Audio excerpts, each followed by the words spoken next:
Foodies. இன்னைக்கு Kongu foodie கிளப்பில் ரொம்பவே டிஃப்ரெண்ட்டான டேஸ்டியான பாலக் சன்னா கிரேவி எப்படி செய்கிறதுன்னு பார்க்கலாம். இதுக்கு பாலக்கீரையை நல்லா வேக வச்சு எடுத்துக்கலாம். நான் இன்னைக்கு ஒரு 4 கப் போல் தண்ணியை நல்லா கொதிக்க வச்சு வச்சுருக்கேன். பாருங்கள், நல்லா பாயில் ஆகுது. இந்த டைமில் நம்ம க்ளீன் பண்ணி கட் பண்ணி வச்சுருக்கிற பாலக்கீரை, அதாவது 2 கைப்பிடி அளவு இருக்கும், இதை நான் ஆட் பண்ணிக்கலாம். இது ஒரு 2-3 மினிட்ஸ் நல்லா பாயில் ஆகட்டும். பாருங்கள், நல்லா கொதி வருது. இந்த டைமில் ஸ்டவ்வை ஆஃப் பண்ணிடலாம்.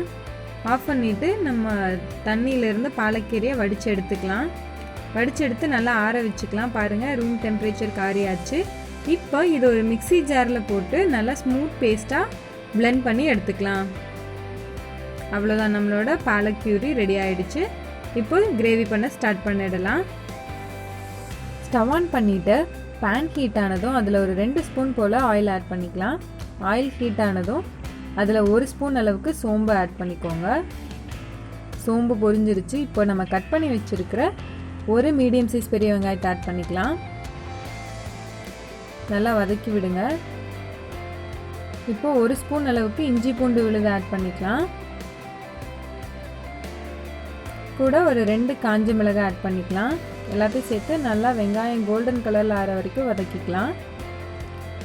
பாருங்கள், வெங்காயம் நல்லா கோல்டன் கலர் ஆகிடுச்சு. இப்போ மசாலா பொருட்கள் ஆட் பண்ணிடலாம். 1 ஸ்பூன் அளவுக்கு மல்லித்தூள், 1 ஸ்பூன் அளவுக்கு ஜீரகத்தூள், 1 ஸ்பூன் கரம் மசாலா, 1/2 டீஸ்பூன் அளவு சில்லி பவுடர், தேவையான அளவு உப்பு சேர்த்து நல்லா மிக்ஸ் பண்ணி விடுங்க. மசாலாவோட பச்சை வாசம் போயிடுச்சு. இப்போது இதில் லைட்டாக தண்ணி ஆட் பண்ணிக்கலாம். நல்லா மிக்ஸ் பண்ணி விடுங்க. இப்போது நம்ம அரைச்சி வச்சுருக்க பாலக் பியூரியை இதில் ஆட் பண்ணிடலாம். நல்லா தண்ணி விட்டு மிக்ஸ் பண்ணி விடுங்க. நல்லா ஒரு கொதி வந்துருச்சு. இந்த டைமில் 1 கப் அளவு சுண்டல், இதை 8 மணி நேரம் ஊற வச்சு 4 விசில் விட்டு எடுத்திருக்கேன். இதையும் இதில் ஆட் பண்ணிக்கலாம்.